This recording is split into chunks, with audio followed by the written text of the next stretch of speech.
वो माँ जिन्होंने इतना पेन सहन करके आपको जीवन दिया है इस धरती पर, वो कभी भी आपका बुरा नहीं सोच सकती।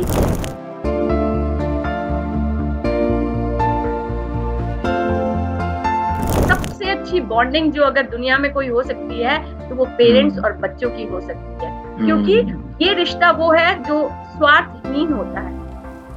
तो लोनली फील करते बच्चे, तो उसका भी क्या है कि मोबाइल दे दो बेटा, मोबाइल पे गेम खेल लो। जब तक आप उनसे इमोशनल कनेक्ट नहीं होंगे ना, तब तक आपका बच्चा कहाँ जा रहा है आपको पता नहीं चलेगा। सोना बाबू, गर्लफ्रेंड, बॉयफ्रेंड, है ना, वो चीजें हैं और हमें पेरेंट्स को पता ही नहीं चलता कब वो इतने बड़े लेवल पे चली जाती है, कोई सुसाइड कमिट कर लेता है।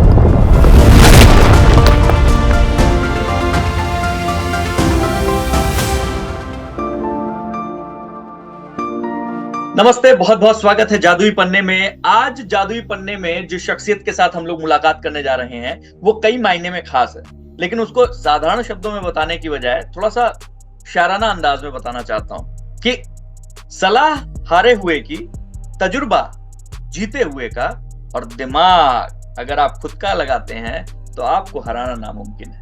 इस फलसफे को जीने वाली शोभा जी हमारे साथ में हैं, जो एजुकेटर हैं पिछले 18 सालों से, अब न्यूरो लिंग्विस्टिक प्रोग्रामिंग एक्सपर्ट हैं, जिन्होंने खास तौर पर पब्लिक स्पीकिंग में अपनी महारत हासिल की है और इनकी मुस्कुराते हुए चेहरे के साथ इन्होंने बहुत सारे बच्चों को ट्रेन किया है, गाइड किया है। बहुत बहुत स्वागत है शोभा जी आपका। Thank you so much. Shobha ji, सबसे पहला सवाल और सबसे महत्वपूर्ण सवाल आप कह सकती हैं, ये जो जर्नी है आपकी, ये अपने आप में एक दिलचस्प जर्नी है। हम चाहेंगे कि वहां से आप शुरू कीजिए, जिससे लोगों को पता चल सके कि शोभा मोदी जब यहाँ तक पहुंची हैं तो पीछे के कितने अप्स एंड डाउन्स देखते हुए यहाँ तक पहुंची हैं। Sure sir. सर देखिए, जब इरादे और हौसले बड़े होना तो राह में आने वाली मुश्किलें हमें रोक नहीं सकती, और मैंने इन लाइनों को सही मायने में अपनी लाइफ में जिया है। मैं उस फैमिली से बिलोंग करती हूँ जहां पर डेली ब्रेड एंड बटर के लिए भी स्ट्रगल किया, बट थैंक्स गॉड दैट मुझे वो पेरेंट्स मिले जिन्होंने हर स्ट्रगल के बाद भी मेरी एजुकेशन को कंप्लीट करने में मुझे मदद किया।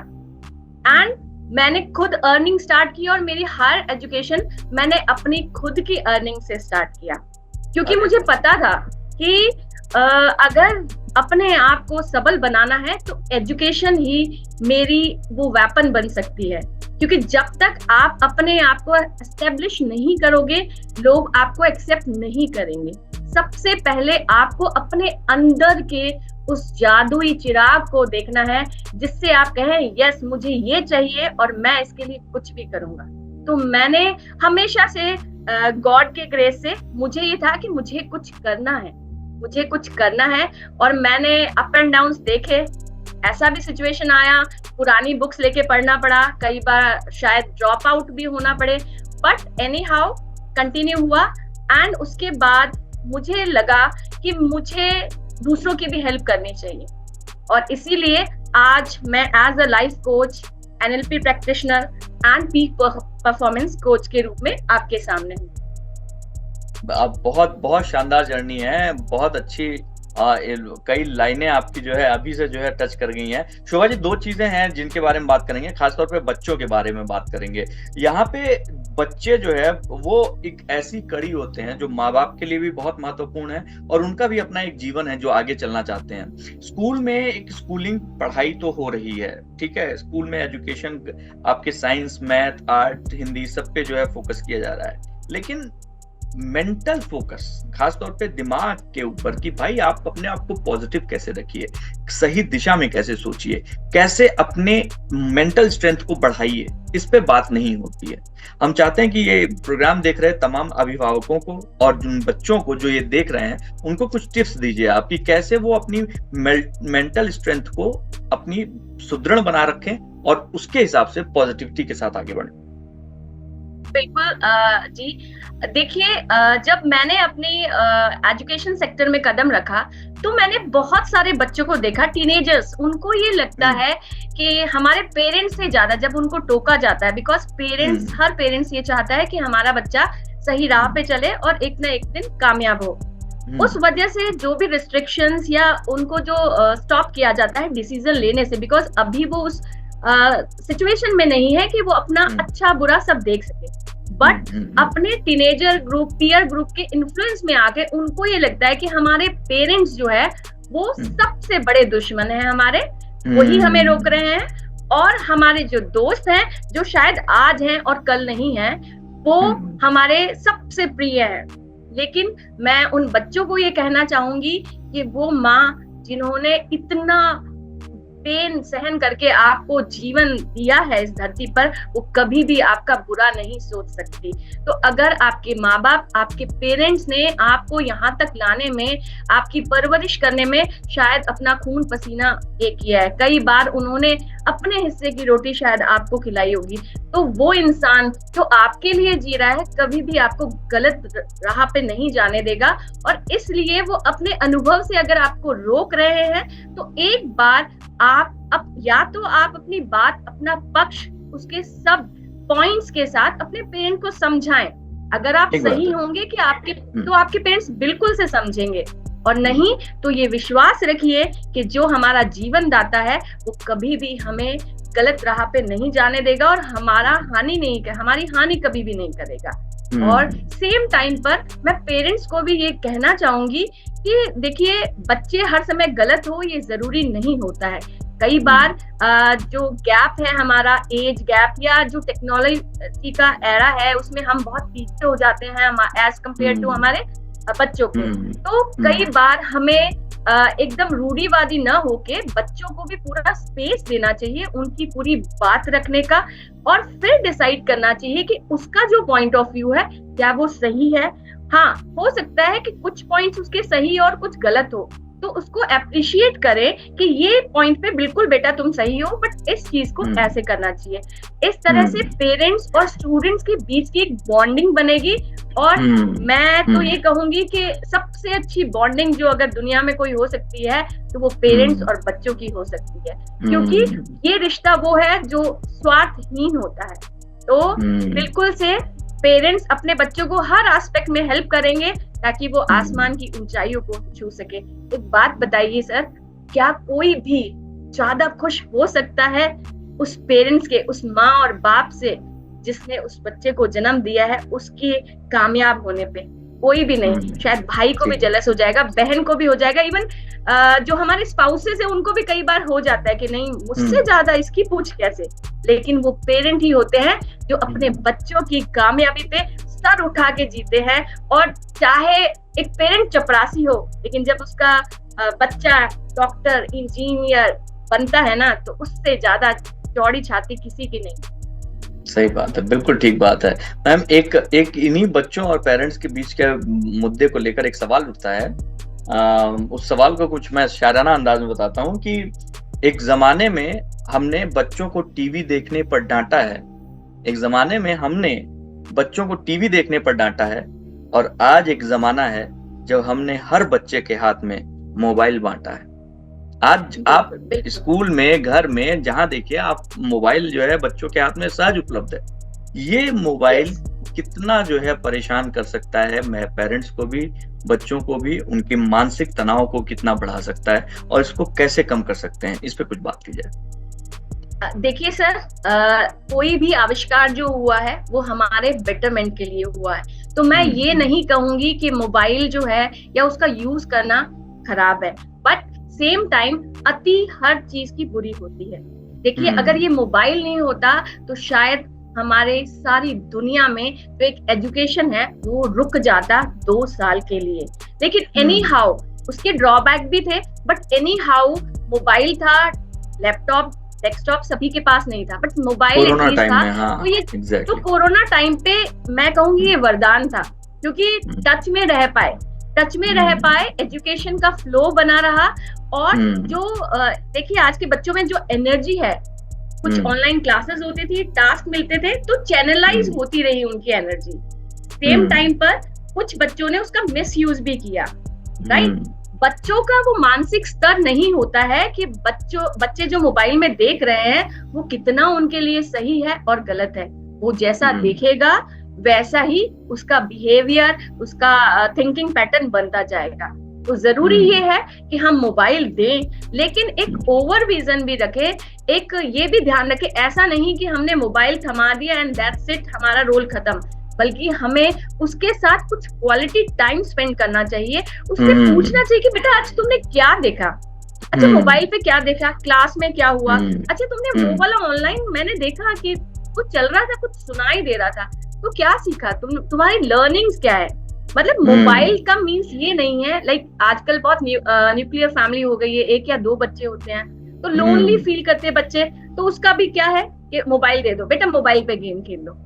जब तक आप उनसे इमोशनल कनेक्ट नहीं होंगे ना, तब तक आपका बच्चा कहाँ जा रहा है आपको पता नहीं चलेगा। exactly. रोज की एक हैबिट बनाइए, जब भी बच्चा स्कूल से आता है 10 मिनट, चाहे आप खाना परोस रहे हैं तब, या वो चेंज कर रहा है, अच्छा बच्चा आज क्या हुआ स्कूल में, उससे भी आपको पता, उसकी हैबिट डाल दीजिए बचपन से ही कि क्या हुआ आज, अच्छा किसी मैम ने डांटा, किसी ने अप्रिशिएट किया, किसी दोस्त से बात हुई, लड़ाई हुई, तो उस बच्चे की स्टार्टिंग से ही वो हैबिट बन जाएगी। आप देखेंगे कि थोड़े दिन के बाद उसकी हैबिट बन गई, बिना पूछे से ही वो सब कुछ बताएगा। इससे पेरेंट्स को एक, देखिए आज जो पीयर ग्रुप का प्रेशर है, जो रॉन्ग लाइक सोना बाबू, गर्लफ्रेंड बॉयफ्रेंड, है ना, वो चीजें हैं, और हमें पेरेंट्स को पता ही नहीं चलता कब वो इतने बड़े लेवल पे चली जाती है, कोई सुसाइड कमिट कर लेता है। अगर बचपन से ही आप बच्चों को ये हैबिट डाल देंगे कि रोज का उनका डेली रूटीन क्या हुआ क्या नहीं, तो उनकी कैसे दोस्त हैं, किस तरफ वो अट्रैक्ट हो रहे हैं, वो सब सहज ही आपको पता चल जाएगा, और आप उनकी हेल्प कर पाओगे सही टाइम पर कि बेटा this is not the right track. Exactly. लेकिन बिल्कुल कभी भी बच्चों को हार्डली न करें, मतलब उनको ट्रीट करें प्यार से, और उनको पूरा मौका दें कि वो अपने मन की बात रखे। इतना होना चाहिए कि आज अगर आपकी लाइक डॉटर है और अगर वो किसी के प्रति कुछ अट्रैक्शन फील कर रही है, तो वो आपसे बताए मम्मा यार मुझे वो बहुत अच्छा लगता है। That friendly behaviour is needed. वो फ्रेंड, और मोबाइल की जहां तक बात करें, देखिए मोबाइल का यूज बिल्कुल करना चाहिए, लेकिन लिमिट में करना चाहिए। आप उसको ये बताएं कि बेटा ये हाफ एन आवर, अब एडिक्ट हो चुके हैं बच्चे भी कोरोना के बाद, आप ये स्कूल का टास्क फिनिश करोगे, ये टेस्ट कंप्लीट करोगे, then you will have the mobile for half an hour. ठीक बात। और उसको, और कुछ ऐसी चीजें हैं जिसको आप अपने मोबाइल में लॉक करके रखें, क्योंकि वो कुछ ऐसी प्लेटफॉर्म्स हैं जहां पर नहीं पता किस तरह का कंटेंट आ रहा है। बिल्कुल ठीक बात। बच्चा उसको सिर्फ देख रहा है, और क्यूरियोसिटी हर किसी के माइंड में होती है, और बच्चों में बहुत ज्यादा होती है। तब उसने ऐसा कोई कंटेंट देख लिया जिस तरफ उसका बहुत इंटरेस्ट बन गया, और वो फिर वैसा ही कंटेंट, एंड ये मतलब सिस्टम है कि आप जैसा एक बार क्लिक कर दोगे वैसा ही कंटेंट आपको मिलेगा। तो मोबाइल दें, बट एक लिमिटेशन के साथ। उसको एज अ रिवार्ड दें कि बेटा very good, today you did well in your class text, so I am giving you 10 minutes to just play game on the mobile or whatever you want, but ऐसा नहीं कि उसको अकेले room में छोड़ दें और अपना काम करें। थोड़ा सा ओवरव्यू ले कि वो क्या देख रहा है, हिस्ट्री चेक करें, है ना। तो फिर ऑब्वियसली अगर सिस्टमैटिक ढंग से हम किसी भी चीज को यूज करेंगे, तो हम उसके बेनिफिट्स को ज्यादा पा पाएंगे बजाय उसके ड्रॉबैक्स। एग्जैक्टली मैम, इसी चीज से एक चीज जुड़ती हुई आती है कि यू नो जैसा आप देखते हैं वैसी आपकी भावनाएं बनती हैं, और जैसी आपकी भावनाएं बनती हैं वैसे ही कल को आप आकृष्ट करते हैं।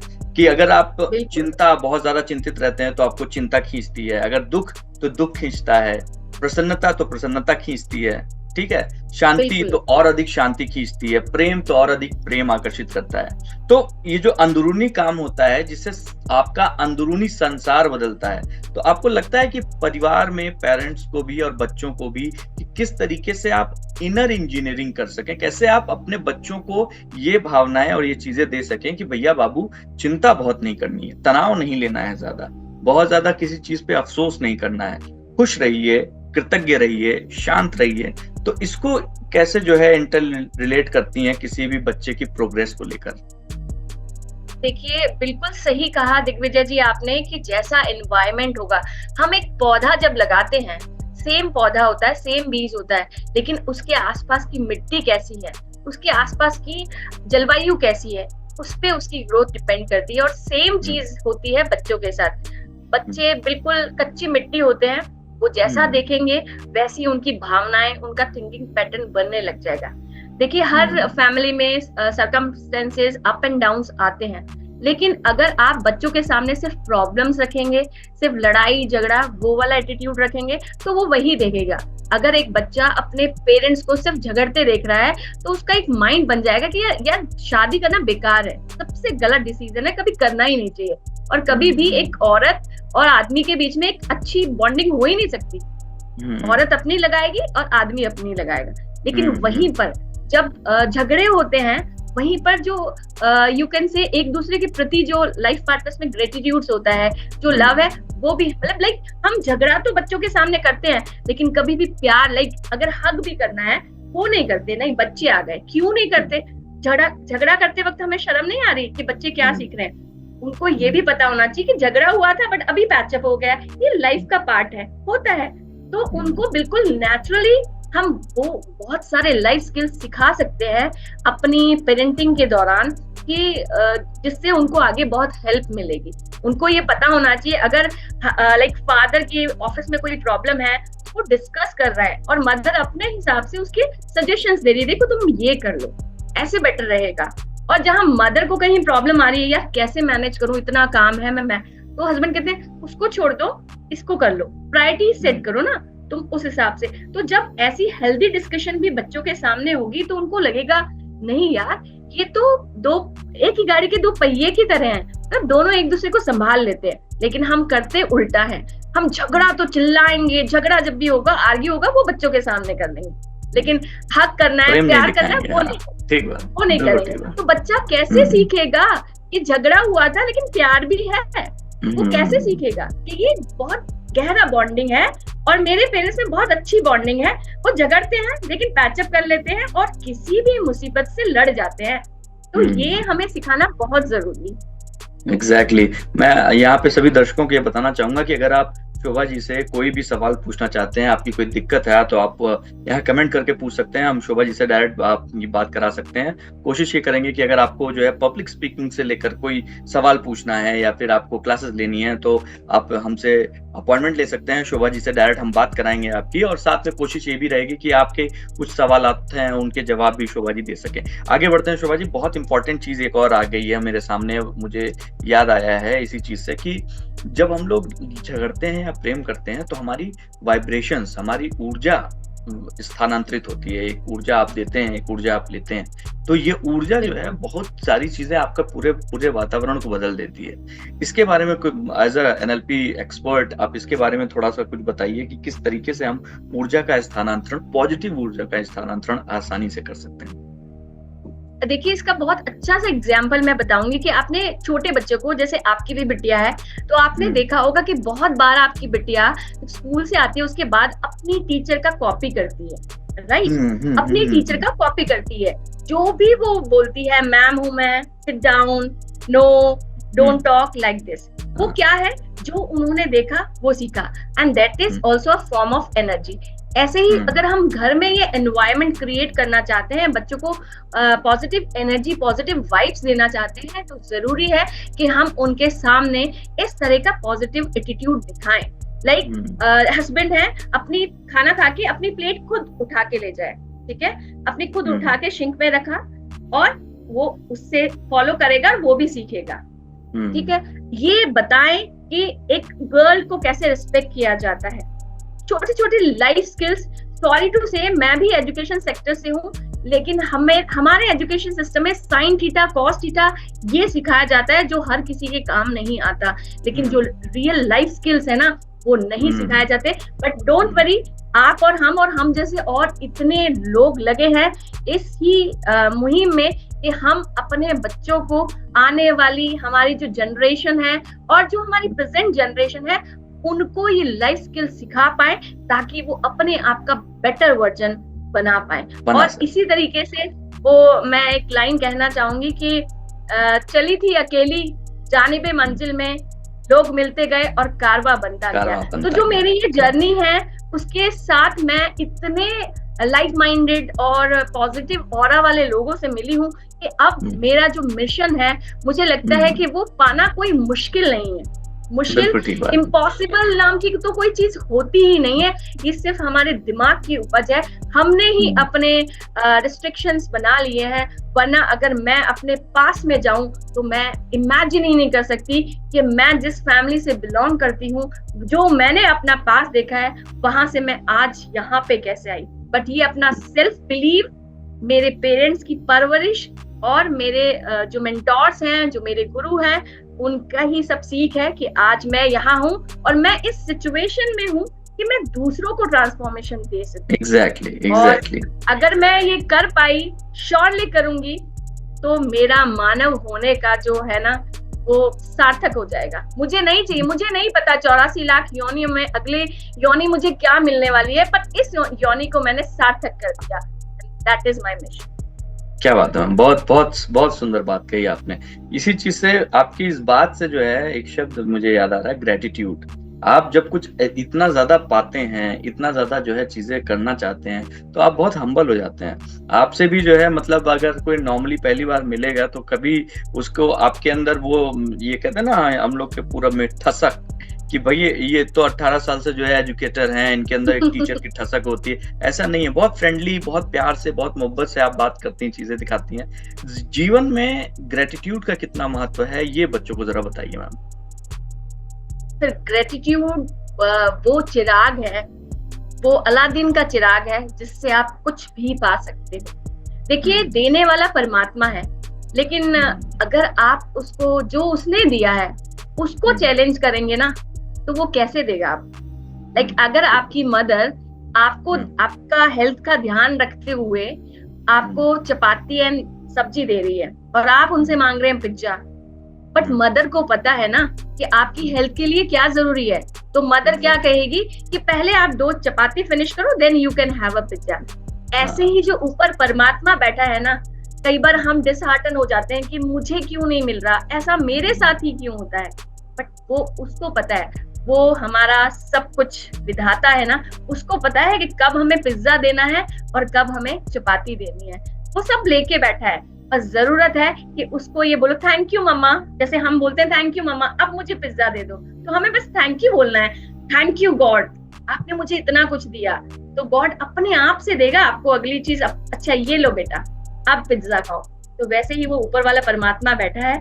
ग्रेटिट्यूड करते जाओ, और ग्रेटिट्यूड से मेरा पर्सनली मानना है कि ग्रेटिट्यूड से सब कुछ पॉसिबल है, क्योंकि देखिए उसके पास कोई रिस्ट्रिक्शन नहीं है। हम ये कह सकते हैं हमने हार्डवर्क कम किया, हमने फेलियर कर दिया, मिस्टेक्स की, बट उसके पास कुछ भी नहीं है ऐसा।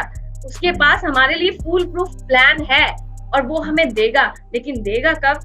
बिना रोए तो माँ भी दूध नहीं पिलाती।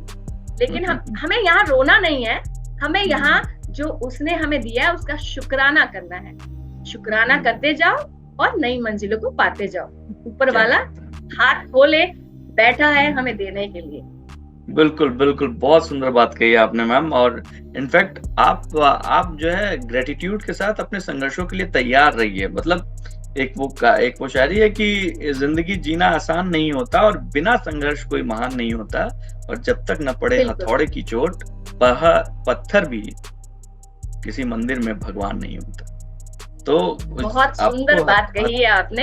हथौड़े की चोट पड़ेगी तो आप अपने आप जो है निखरेंगे, और उस समय जब वो चोट पड़ रही है, अगर आपने अपने आप को संभाल लिया तो आप किसी मंदिर में पूजे जाएंगे। तो इसलिए अगर चोट पड़ रही है तो याद रखिए कि कुछ अच्छा होने जा रहा है। बहुत ही सार्थक बातचीत हम लोग की हो रही है मैम। एक चीज और चलते चलते हम बात करना चाहेंगे, समय थोड़ा सा कम रहता है, तो बात ये करना चाहेंगे कि भाई आप अगर बच्चे किसी चीज को पाना चाहते हैं, खासतौर पे जो स्टार्टिंग 9, 10, 11, 12 और उसके बाद जो प्रिपरेशन कर रहे हैं, वो कोई चीज पाना चाहते हैं, लक्ष्य उनके सामने है और उसको हासिल करना चाहते हैं, 2-3 ऐसी टिप्स दीजिए जो उनको मोटिवेट करे अपने लक्ष्य को पाने में और उनकी मदद करे। देखिए, इसके लिए मैं स्वामी विवेकानंद जी की एक कोट कहना चाहूंगी कि सपने वो नहीं होते जो हम सोने के बाद देखते हैं, सपने तो वो होते हैं जो हमें सोने ही ना दे। तो अपनी खुली आंखों से सपने देखें, सपना देखेंगे तभी तो उसके लिए कदम बढ़ा पाएंगे, उसके लिए रणनीति बना पाएंगे। तो अपनी लाइफ में आप क्या पाना चाहते हैं, चाहे वो करियर वाइज हो, चाहे आपकी ग्रोथ वाइज हो, हेल्थ वाइज हो, रिलेशनशिप वाइज हो, जो कुछ भी आप पाना चाहते हैं उसको अपना लक्ष्य बनाइए और उस लक्ष्य को पाने के लिए आप एक टेक्निक बनाइए, आप टेक्निक यूज करिए कि उस लक्ष्य तक जाने के लिए मुझे क्या स्टेप्स देना पड़ेगा और हर स्टेप को कंप्लीट करने के लिए मुझे क्या रिसोर्सेज चाहिए, उसके बाद कौन से रिसोर्सेज मेरे पास अवेलेबल हैं और कौन से मुझे अरेंज करने हैं, एनी हाउ मुझे अरेंज करने हैं।